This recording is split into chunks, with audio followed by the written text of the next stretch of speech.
Hey, j'espère que tu vas bien. Aujourd'hui, on va parler de l'intimité. Mais c'est pas n'importe quelle intimité, mais l'intimité avec Dieu. Il y a une parabole que Jésus il donne en fait. Il y avait deux types de personnes qui ont essayé de bâtir leur maison. Quand la tempête est venue, celui qui a bâti sur le sable, tout est parti, alors que celui qui a bâti sur le roc, c'était bien solide. Et le roc n'est rien d'autre que Jésus-Christ. Il compare les personnes qui entendent sa parole et les mettent en pratique comme cette personne-là qui a bâti son fondement, sa maison sur le roc. Si notre fondement n'est pas bâti sur le roc, ça partira dans les moments de trouble, dans les moments où tout va secouer en fait, ça partira. Mais quand la maison elle est vraiment bâtie sur le roc, alors ce sera vraiment solide, peu importe que la tempête arrivera, peu importe que un tsunami arrive. Celui qui bâtit sur le roc, il a bâti sur un bon fondement qui ne va pas être ébranlé. Sans plus tarder maintenant, on va prendre beaucoup d'exemples de la Bible en fait vis-à-vis de l'intimité avec Dieu. C'est quelque chose de vraiment primordial en fait ça, d'avoir une relation, une communion bien solide avec Jésus-Christ. Ça doit être quelque chose qui doit être prioritaire dans la vie de chaque enfant de Dieu. Pour moi-même, des fois, c'est défaillant. Et quand je suis pas en communion avec lui ou quand c'est mal, quand j'ai une mauvaise relation avec lui, en fait, moi, je vois vraiment que rien ne va. Rien ne va. Dans la parole, déjà pour commencer, il est écrit que Jésus, c'est le cep et nous sommes les sarments. Si nous, les sarments, nous sommes séparés du cep, nous ne savons rien. Alors moi, je peux t'assurer que moi, quand je suis séparé de Jésus-Christ, je peux essayer de faire des choses, mais ça part toujours en cacahuète. Il y a deux sœurs dans la parole de Dieu, dans le Nouveau Testament, Marthe et Marie, qui ont invité Jésus-Christ chez elles avec tous les disciples de Jésus à l'époque. Et quand ils arrivent dans cette maison-là, en fait, l'aînée qui s'appelle Marthe, elle a préparé la nourriture, elle était à la cuisine, elle était à servir tout le monde qui était là, en fait. Tandis que sa sœur Marie, qui était la cadette, elle n'aidait pas sa grande sœur, mais elle était là à juste écouter ce que Jésus était en train de dire, et voilà. Et pendant que Marthe, en fait, elle était en train de faire toutes ces choses-là, à un moment donné, elle s'est dit, non, mais Seigneur, ça te dérange pas que moi je fais toutes ces choses-là et elle est juste là à ne pas m'aider du tout. Et la réponse de Jésus est étonnante. Parce que Jésus, il a dit, Marthe, tu t'inquiètes pour beaucoup de choses, tu t'en fais pour beaucoup de choses. Marie a pris la bonne part. Et ça, il faudrait qu'on prenne aussi la bonne part. Parfois, on est comme Marthe, on veut vraiment faire les choses bien, on veut servir, on veut faire les choses comme on pense qu'on devrait le faire en fait, faire ce que les autres attendent un peu de nous et tout. Et en soi, c'était la bonne chose à faire d'un point de vue humain. Mais sur le moment, Jésus, il dit que la bonne part, c'était de l'écouter. C'était plutôt ce que Marie était en train de faire. Jésus dit clairement, Marie a choisi la bonne part et cette part ne lui sera pas enlevée. Donc, c'est très important parfois de juste ne pas trop être dans l'action tout le temps, mais de juste être au pied de Jésus et écouter ce qu'il nous dit, prendre la bonne part comme Marie elle faisait et pas toujours se précipiter et peut-être rater l'essentiel en fait, rater l'essentiel parce que ce que Jésus est en train de dire est bien plus important que tout le reste en fait. Donc c'était primordial, en tout cas à ce moment-là, de vraiment écouter ce qu'il était en train de dire. Il arrivera un moment où on va devoir justement bouger, aller vers les gens, servir et faire les œuvres de Dieu. On voit une autre histoire un peu similaire aussi dans l'Ancien Testament, qui est un peu pareil. C'est deux frères aussi, là on parle de Marthe et Marie, mais à l'époque c'était deux frères, Aaron et Moïse. Et tu sais, on connaît tous cette histoire-là de quand Moïse il est allé dans le mont Sinaï pour recevoir toutes les instructions de Dieu pour le peuple d'Israël. Et tandis que Aaron, le grand frère, Lui, il était en bas avec le peuple. C'est clairement similaire à ce qui s'est passé entre Marthe et Marie. Marie, elle était au pied de Jésus, elle était en train d'écouter ce que le Seigneur lui disait. Et pareillement, Moïse, lui, il était en train d'écouter toutes les instructions de Dieu. Il était en train de prendre la bonne part en fait. Mais Aaron en bas, avec la pression du peuple, il s'en est beaucoup trop fait. Il s'impatientait de ce que Moïse prenait du temps. Ils étaient impatients et ils voulaient bouger, quoi. Ils voulaient que les choses se passent. Alors que c'était pas la bonne part à ce moment-là. La bonne part, c'était simplement être patient, être tranquille, parce que l'instruction de Dieu allait venir. Maintenant que Moïse revient, il voit la catastrophe en fait. Il est irrité parce que ils ont construit un idole. Ils n'ont pas été assez patients pour attendre l'instruction de Dieu. Et parfois en fait, nous aussi on veut trop se précipiter, aller directement dans les œuvres et faire les choses selon nos pensées, pensant que c'est ça qu'il faut qu'on fasse exactement à ce moment-là. La bonne part n'était pas de se précipiter pour beaucoup de choses. La bonne part, c'était pas de faire ce que les autres nous attendent, mais parfois la bonne part, c'est juste d'écouter ce que Dieu a à nous dire. Les choses ne se passent pas toujours comme nous, on le perçoit en fait des fois. Et comme le thème d'aujourd'hui, c'est vraiment l'intimité. L'intimité, c'est ça justement, être au pied du Seigneur et écouter clairement qu'est-ce qu'il nous dit, avoir cette communion avec lui là, que voilà. Le reste, tu sais, il y a une chanson de Yoff FR, dans la parole, il est écrit à un moment donné, le reste perd en importance quand je suis là dans ta présence. Et c'est tellement ça en fait. Quand on est dans la présence du Seigneur, le reste devrait se perdre en importance. Il ne devrait plus rien qui doit compter, mais c'est entre toi et le Seigneur. En tout cas, ce moment-là. Parce qu'il y aura un moment où on sera envoyé. Il y a un moment où on ne sera pas dans cette intimité-là avec le Seigneur, mais on va devoir bouger.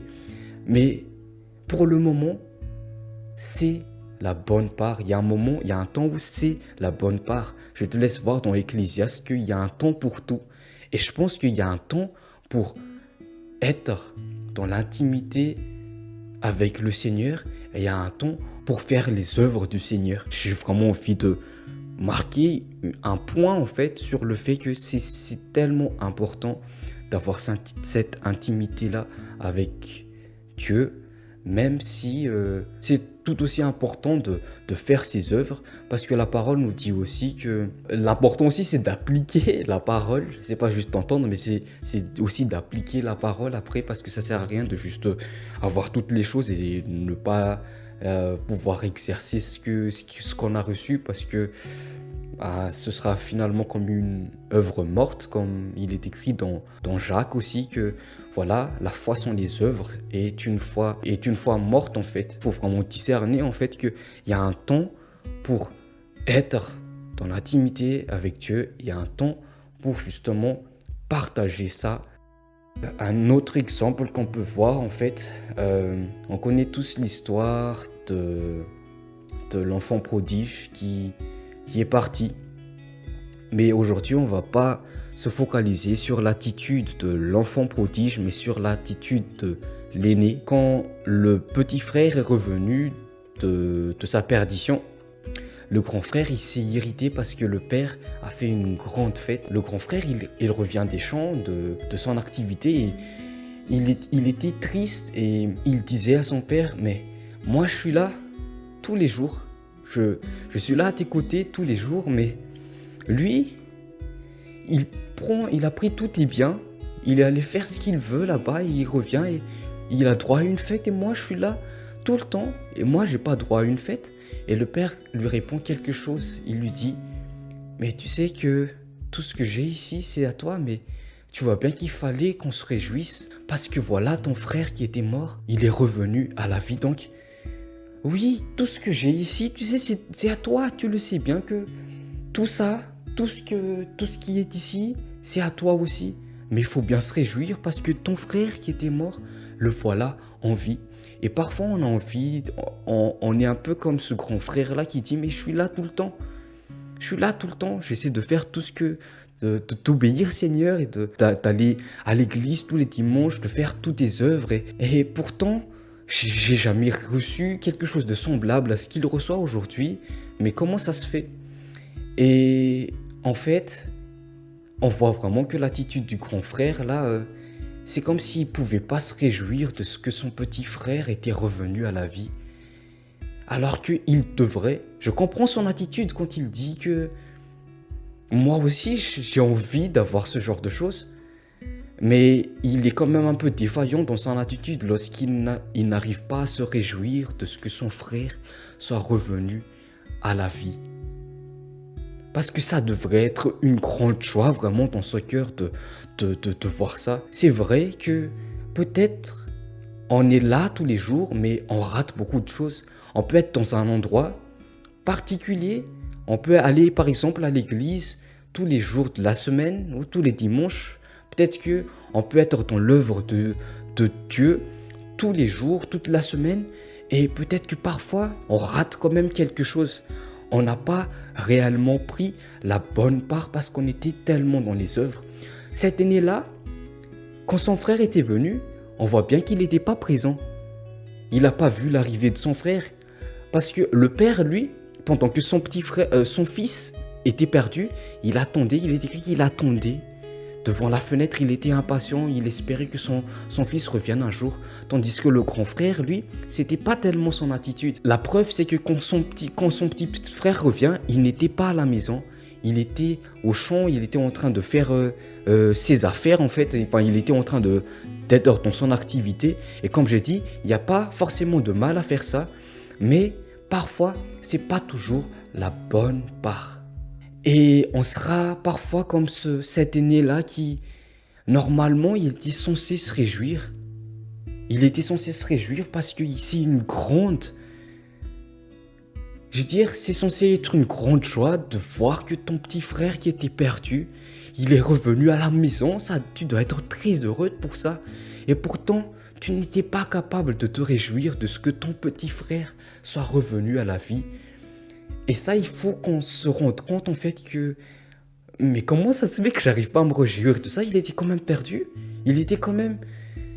Il était quand même mort. Et maintenant, il est revenu à la vie. Et moi, mon attitude, c'est pas... Hé mec, t'es revenu à la maison, je suis trop content que tu sois là. Mais mon attitude, c'était... pourquoi j'ai pas droit à une fête alors que j'étais là tout le temps? Tu vois? C'est exactement l'attitude de Marthe aussi lorsqu'elle réclame à Jésus. Jésus... Ça t'indigne pas que moi je fasse toutes ces choses-là alors que Marie, elle vient pas du tout m'aider? Et Jésus lui répond tout simplement, Marthe, tu t'en fais pour beaucoup de choses. Marie a pris la bonne part. Je suis pas en train de dire aujourd'hui que arrête toutes les choses que tu fais et va dans l'intimité avec Dieu. Ce que je suis juste en train de dire, c'est que parfois il y a vraiment un temps où là, c'est pas le temps de faire plein de choses, mais c'est juste le temps de prendre la bonne part, comme Marie elle faisait, comme Moïse il faisait aussi. Tu sais, l'histoire de l'aîné et du fils prodige, c'est un peu quand les pharisiens à l'époque en fait, à un moment donné, il y avait une altercation entre les pharisiens et Jésus. Et Jésus était en train de leur dire que vous ne croyez pas en moi. Et pourtant, la loi parle de moi, Moïse parle de moi et les pharisiens, ils étaient là. Mais nous, on connaît la loi de Moïse. On connaît les commandements, on connaît la parole, on connaît les Écritures. Et pourtant, ils n'aimaient pas Jésus, ils étaient contre Jésus. Et Jésus leur répond quelque chose, il leur dit, si vous connaissez réellement Moïse, vous m'aimerez. Parce que Moïse avait parlé de moi. Il avait parlé de moi. Donc si vous l'aimiez vraiment, si vous avez vraiment regardé ce qu'il y avait dans ce que Moïse avait écrit, vous aurez cru en moi. Mais parce que vous n'avez pas vraiment regardé ce qu'il y avait à l'intérieur, vous ne me connaissez pas. Et c'est pourquoi vous me détestez aujourd'hui. Parce que si vous avez vraiment pris la peine, si vous avez vraiment été attentif à ce qu'il a été dit dans les Écritures, vous m'aimerez parce que les Écritures parlent de moi. Et tu vois, c'est exactement comme l'aîné en fait. Il était là tous les jours avec le Père. Il était là dans ses activités. Il allait à la chasse, il allait cueillir peut-être, et il faisait les œuvres. Peut-être comme ces pharisiens là aussi, ils avaient la parole, ils avaient les Écritures avec eux. Et pourtant, quand la chose qu'ils attendaient depuis toute leur vie arrive, ils avaient manqué ça parce que finalement, peut-être que c'est vrai qu'ils avaient les Écritures, c'est vrai qu'ils suivaient la tradition et tout ça, mais finalement, ils manquaient la bonne part. Ils ne regardaient pas vraiment ce que les Écritures disaient. Parce que si ils avaient vraiment pris la bonne part, s'ils prenaient vraiment la peine de vraiment écouter ce que les prophètes et les lois disaient, ils auront su que Jésus était vraiment le Messie. Ils auraient aimé Jésus. Ils auraient cru à tout ce que Jésus avait fait. Mais quand c'est arrivé, ils ne pouvaient pas le voir. Ils ne pouvaient pas se réjouir, comme l'aîné ne pouvait pas se réjouir quand son frère était revenu à la vie. Il ne pouvait pas se réjouir que le Messie est venu. Il ne le connaissait même pas, justement parce qu'ils étaient préoccupés par autre chose, par les traditions, par les œuvres. Mais ils n'avaient pas pris la peine de vraiment écouter, de vraiment voir en profondeur. Et donc aujourd'hui, j'ai juste envie de dire que il faut prendre la bonne part. Peut-être avant-dernier exemple, c'est l'histoire de Jacob et Ésaü. Dans l'histoire de Jacob et Ésaü, on aurait envie de dire en fait que Jacob, c'est celui qui a un peu forte tête, et il l'est en fait. Jacob, c'est celui qui est un peu, comment dire, qui a un peu le caractère difficile et qui est un peu, tu sais, qui fait des magouilles, quoi. Et Ésaü, c'est plutôt celui qui est assez stable et qui est plutôt, stable entre guillemets, parce que je sais pas trop. C'est celui qui, d'un point de vue humain, en fait, fait bien les choses. Il va à la chasse, il ramène le bétail, tout ce qu'on attend d'un fils en fait, tout ce qu'un père attend d'un fils qu'il fasse, voilà, de bien se préoccuper des choses. Jacob, lui, il était un peu différent. Il était un peu, entre guillemets, paresseux, on va dire. Et lui, c'était pas trop son truc de faire beaucoup de choses physiques et d'aller au travail et tout ça. Lui, il cuisinait des lentilles. Un jour, Ésaü, il va à la chasse et il revient, il avait tellement faim et il voit son petit frère qui est en train de, tu sais, cuisiner ses lentilles. Et là, en fait, il dit à Jacob, Ésaü, il dit à Jacob que je suis très très fatigué, est-ce que tu peux m'en donner un peu de ce que tu es en train de cuisiner là? Et Jacob, il dit, oui, mais à une condition, tu me donnes le droit d'aînesse, je veux être le grand frère à partir d'aujourd'hui. Et Ésaü, qu'est-ce qu'il dit? Il n'y a pas de souci, si c'est ça que tu veux, moi, comme j'ai faim, donne-moi de ce que tu es en train de préparer là. Finalement, en fait, il s'est fait voler du coup son droit d'aînesse, juste parce qu'il avait faim. Et juste parce que, à force aussi de se fatiguer pour faire plein de choses, on manque quelque chose. Parfois même, on laisse filer de nos doigts quelque chose qui était censé être à nous, le droit d'aînesse. C'était Ésaü, c'est lui le grand frère. Et là, il l'a laissé filer. J'incite pas les gens à être paresseux, loin de là.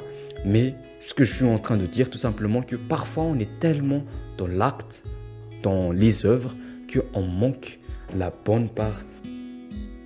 Le dernier exemple, c'est encore deux frères.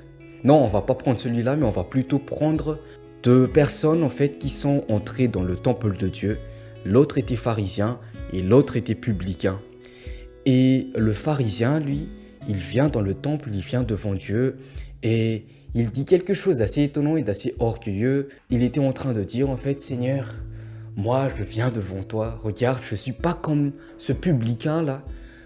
Je ne suis pas comme lui, je suis meilleur que lui. Je donne la dîme, je jeûne toute la semaine, je fais ceci, je fais cela, je fais toutes ces choses-là. Je ne suis pas comme lui. Là, en fait, c'est comme s'il était en train d'énumérer que regarde, je fais déjà plein de choses pour toi, tu vois. Je ne suis pas comme lui c'est un simple publicain. Et À l'inverse, l'attitude du publicain, c'était plutôt « Seigneur, je suis même pas digne d'entrer dans ton temple. Moi, je suis un homme pécheur. Je ne suis pas digne d'entrer dedans. » Et la parole dit que le publicain, lorsqu'il est rentré à la maison, il a été justifié et pas le pharisien qui était dans le temple. C'est un exemple précis que Jésus il nous donne dans la parole, qui nous dit encore une fois là que l'important, ce n'est pas les œuvres. C'est pas ça qui va nous sauver. C'est pas le fait de faire plein de choses qui vont faire qu'on va être plaisant devant Dieu. Mais Dieu attend de nous qu'on soit dans cet état de repentance que ce publicain il avait, qui s'est rendu compte que si c'est de moi-même, de ma propre force, je ne peux rien du tout.